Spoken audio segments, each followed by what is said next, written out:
তোমরা যারা ক্যালকাটা ইউনিভার্সিটির আন্ডারে 7 সেমিস্টার এডুকেশন অর্থাৎ শিক্ষাবিজ্ঞান অনার্স কোর্সের ছাত্রছাত্রী আছো, তোমাদের জন্য আজকে ক্লাস খুবই গুরুত্বপূর্ণ। আজকে ক্লাসে তোমাদের 7 সেমিস্টার এডুকেশন অনার্সের প্রথম যে পেপারটি আছে ডিএসসিসি 16 পেপার, এই পেপারের 100% কমনযোগ্য সাজেশান নিয়ে আলোচনা করব। সম্পূর্ণ সাজেশানটা তোমরা দেখে নাও। 10 নম্বরের প্রশ্ন তোমরা দেখো। 10 নম্বরের প্রশ্ন ইউনিট 1 থেকে যেগুলো তৈরি করবে। প্রথম প্রশ্ন হচ্ছে সঙ্গতি বিধান বলতে কি বোঝো? উত্তম সঙ্গতি বিধানের শর্তগুলি বিস্তারিত আলোচনা করো। পরের প্রশ্ন আছে ফ্রয়েডের সঙ্গতি বিধানের সাইকো ডাইনামিক ধারণাটি ব্যাখ্যা করো।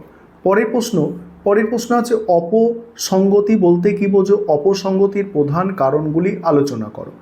এবার দেখো, এখানে মোস্ট ইম্পর্টেন্ট প্রশ্ন প্রথম তিনটে, তারপরেও দুটো প্রশ্ন এখানে রাখা হয়েছে এক্সট্রা প্রশ্ন হিসাবে, যেহেতু তোমরা অনার্স কোর্সের স্টুডেন্ট। আর এই সেমিস্টার অর্থাৎ 7 সেমিস্টার একটু ভালো করে পড়তে তোমাদের হবেই, কারণ তোমাদের টোটাল 5টা ডিএসসিসি পেপার পরীক্ষা দিতে হবে, টোটাল 5টা অনার্সের পেপার পরীক্ষা দিতে হবে। এই প্রথম এত বড় সিলেবাসে তোমরা পরীক্ষা দিচ্ছ, ঠিক আছে? তাই প্রথম থেকে পড়াশোনা খুব ভালো করে শুরু করে দাও। পরের প্রশ্ন কি আছে? পরের প্রশ্ন সমস্যাজনিত আচরণ হিসাবে অপরাধ প্রবণতা এবং পদার্থ অপব্যবহারের কারণ ও প্রভাবগুলি আলোচনা করো। তারপরে সঙ্গতি বিধান ও অভিযোজনের ধারণা দাও। মানব জীবনের সঙ্গতি বিধানের গুরুত্ব আলোচনা করো। এবার 2 নম্বর ইউনিট থেকে 10 নম্বরের প্রশ্ন আছে কি? 10 নম্বরের প্রশ্নগুলো দেখো। সিজোফ্রেনিয়া কাকে বলে? সিজোফ্রেনিয়ার লক্ষণ ও উপসর্গগুলি বিস্তারিত আলোচনা করো। পরের প্রশ্ন উদ্বেগজনিত বিশৃঙ্খলা এবং অবসাদগ্রস্ত ব্যাধির ধারণা দাও। তারপরে এর সঙ্গেই আছে এবং এদের লক্ষণগুলি আলোচনা করো। পরের প্রশ্ন আছে ব্যক্তিত্বজনিত বৈকল্য কাকে বলে? বিভিন্ন প্রকার ব্যক্তিত্বজনিত বৈকল্যগুলি আলোচনা করো। পরের প্রশ্ন হচ্ছে মানসিক ব্যাধির শ্রেণীবিন্যাসে DSM-4 এর ভূমিকা এবং বিভিন্ন বিভাগগুলি আলোচনা করো। পরের প্রশ্ন মানসিক চিকিৎসার উপায় হিসাবে মনোসমীক্ষণ এবং প্রজ্ঞামূলক চিকিৎসা বিস্তারিত আলোচনা করো বা ধারণা দাও। 3 নম্বর ইউনিট থেকে দেখো। 3 নম্বর ইউনিট থেকে পীড়ন এবং পীড়ক বলতে কি বোঝো? এদের মধ্যে পার্থক্য। নেক্সট পীড়ন মোকাবিলা বলতে কি বোঝো? বিভিন্ন প্রকার পীড়ন মোকাবিলার কৌশলগুলি আলোচনা করো। তারপরের প্রশ্ন মানব জীবনে বিভিন্ন পীড়ন বা চাপ স্বাস্থ্যকর উপায়ে মোকাবিলার উপায়গুলি বিস্তারিত আলোচনা করো। পীড়ন মোকাবিলার প্রয়োজনীয়তা আলোচনা করো। ব্যক্তিগত এবং পরিবেশগত পীড়নের উৎসগুলি লেখো। নেক্সট দৈনন্দিন জীবনে পীড়ন সৃষ্টিকারী বিভিন্ন উপাদান সম্পর্কে আলোচনা করো এবং সেগুলির প্রশমনের উপায়গুলি লেখো। এবার 5 নম্বরের প্রশ্ন।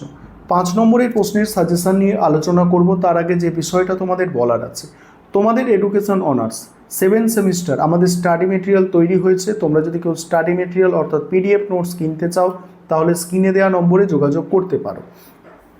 দেখো এখানে ইউনিট 1 থেকে কি আছে। ইউনিট 1 থেকে প্রথম প্রশ্ন আছে সঙ্গতি বিধান এবং অভিযোজনের মধ্যে পার্থক্য।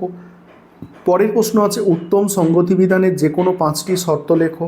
পদার্থ অপব্যবহারের ওপর একটি টিকা লেখো। তারপরের প্রশ্ন অপরাধ প্রবণতা সম্পর্কে সংক্ষিপ্ত টিকা। আক্রমণাত্মক আচরণ বলতে কী বোঝো? অপসঙ্গতির যে কোনো 5টি কারণ সংক্ষেপে লেখো। এবার 2 নম্বর ইউনিট থেকে আছে প্রথম প্রশ্ন আছে সিজোফ্রেনিয়ার যে কোনো 5টি লক্ষণ, উদ্বেগজনিত বিশৃঙ্খলার যে কোনো 5টি লক্ষণ। তারপরে আছে ব্যক্তিত্বজনিত বৈকল্যের যে কোনো 5টি উপসর্গ, প্রজ্ঞামূলক চিকিৎসার সংক্ষিপ্ত ধারণা, মনোসমীক্ষণ সম্পর্কে একটি সংক্ষিপ্ত ধারণা, মানসিক ব্যাধির বিন্যাসে DSM-4 এর ওপর একটি সংক্ষিপ্ত ধারণা দাও। 3 নম্বর ইউনিট পীড়ন ও পীড়কের মধ্যে পার্থক্য, চাপ বা পীড়ন মোকাবিলার যে কোনো 5টি কৌশল, পীড়ন মোকাবিলার প্রয়োজনীয়তা কী। তারপরে জীবনের চাপ মোকাবিলায় স্বাস্থ্যকর পদ্ধতিগুলির ওপর সংক্ষিপ্ত টিকা লেখো। পরিবেশগত পীড়ন বলতে কী বোঝো? বিভিন্ন প্রকার পীড়ক সম্পর্কে একটি সংক্ষিপ্ত টিকা লেখো। এবার তোমাদের দেখে নাও সঙ্গতি বিধানের মনোবিজ্ঞান। এই যে ডিএসসিসি মানে 16 পেপার আছে সাইকোলজি অফ অ্যাডজাস্টমেন্ট, এই পেপারের সম্পূর্ণ সিলেবাস তোমরা দেখে নাও। সিলেবাসটা আমি স্ক্রল করে যাচ্ছি, দেখো এখানে আছে সঙ্গতি বিধান, অপসঙ্গতি, সমস্যাজনিত আচরণ, সঙ্গতি বিধান ও অভিযোজনের ধারণা, সঙ্গতি বিধানের, এবার বিভিন্ন যে পোর্শনগুলো আছে তোমরা দেখে নাও, আমি স্ক্রল করে যাচ্ছি এবং তোমরা তোমাদের সুবিধা মতো স্ক্রিনশট করে নিতে পারো।